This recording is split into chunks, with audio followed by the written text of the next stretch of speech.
আরেকটা যেটা সবচেয়ে বিশাল বিশাল সাইজের হয়, সেটাও তুই বললি নির্বিষ, সেটা হচ্ছে দাঁড়াস। দাঁড়াস, দাঁড়াসেরও বিষ নেই একদম। দাঁড়াসের শুধু ওই চেহারাটাই অত বড় বিরাট সাইজ। বড় চেহারা, হ্যাঁ। হ্যাঁ, আচ্ছা, আর একটা সাপ হচ্ছে খুব উপকারী সাপ দাঁড়াস। দাঁড়াস কেন? দাঁড়াস উপকারী সাপ ভীষণ উপকারী, কারণ হচ্ছে দাঁড়াস ইংরাজি হচ্ছে র্যাট স্নেক, ওর প্রধান খাদ্য হচ্ছে ইঁদুর আর ছুঁচো। ও আচ্ছা।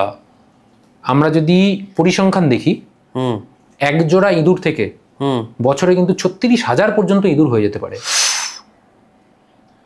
ইঁদুরগুলো যদি নষ্ট না হয়, ভাবো আজকে কলকাতা শহরে কিন্তু স্বয়ং মেয়র সাহেবেরও আমি বছরখানেক আগে একটা উক্তি আমি শুনেছিলাম যে আগামী 20 বছরের মধ্যে ইঁদুর একটা আতঙ্ক তৈরি হতে চলেছে কলকাতা। কারণ কলকাতার ওই যে ড্রেনগুলোর, হ্যাঁ ড্রেনগুলো শুধু নয়, একটা পার্টিকুলার জায়গা, ওই ধর্মতলা রেড রোড যেখানে এসে শেষ হচ্ছে বেসিক্যালি, ওই জায়গাটায় ইঁদুর যে হারে বাড়ছে, পাগল হয়ে যাবে ইঁদুরের। মানে সত্যি সত্যি মনে হয় ওই পাইপ আর হ্যামলিন আনতে হবে, বাঁশি বাজি ইঁদুর সরিয়ে নিয়ে যাওয়া। কারণ হচ্ছে এই ইঁদুরগুলোকে মারার কোনো ন্যাচারাল উপায় নেই। ওখানে ইঁদুরকে খায় কে?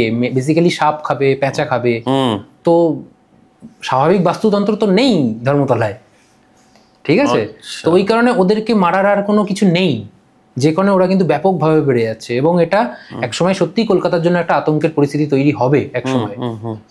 তো ওই যে বললাম না, দুটো ইঁদুর থেকে 36,000 ইঁদুর হয়ে যাচ্ছে, সেই জায়গা থেকে সাপের ভূমিকা মারাত্মক। এবং বিশেষ করে র্যাট স্নেক, দাঁড়াস সাপ প্রচুর ইঁদুর খায়, বাস্তুতন্ত্রকে ব্যালেন্স রাখে।